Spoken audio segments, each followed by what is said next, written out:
Welcome to our channel. Today we how to upgrade your passive income with Fundrise, beginner guide step by step clearly. To upgrade your passive income with Fundrise, start by creating an account on their website. Visit fundrise.com and click on the Get Started button. Fill out the required forms with your personal information and financial details. Review Fundrise investment options, which typically include EREITs and e-funds. Choose an investment plan that aligns with your financial goals. Select the amount you wish to invest, keeping in mind the minimum investment requirement. Review the details of your chosen plan and confirm your investment. Connect your bank account to fund your investment easily. Once your account is funded, monitor your portfolio regularly. Utilize the Fundrise app to track the performance of your investments. Consider reinvesting your dividends to maximize your returns. Stay informed about real estate market trends and Fundrise updates.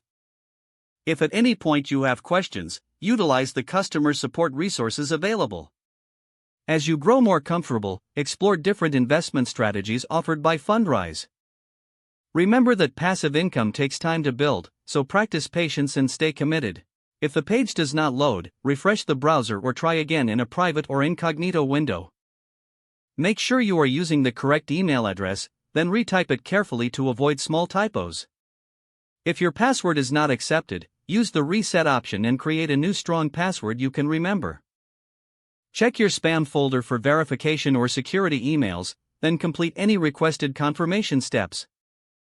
Enable two-factor authentication if available to improve account security and reduce unauthorized access risk. After signing in, review your profile details so your contact information and settings are accurate and current. If you see an error message, note it down and try again after restarting your device and internet connection. Log out when you finish, especially on shared devices, to keep your account and payment information secure. If the page does not load, refresh the browser or try again in a private or incognito window. Make sure you are using the correct email address, then retype it carefully to avoid small typos. If your password is not accepted, use the reset option and create a new strong password you can remember. Check your spam folder for verification or security emails, then complete any requested confirmation steps. Enable two-factor authentication if available to improve account security and reduce unauthorized access risk. Don't forget to like this video and subscribe to our channel for more step-by-step tech guides.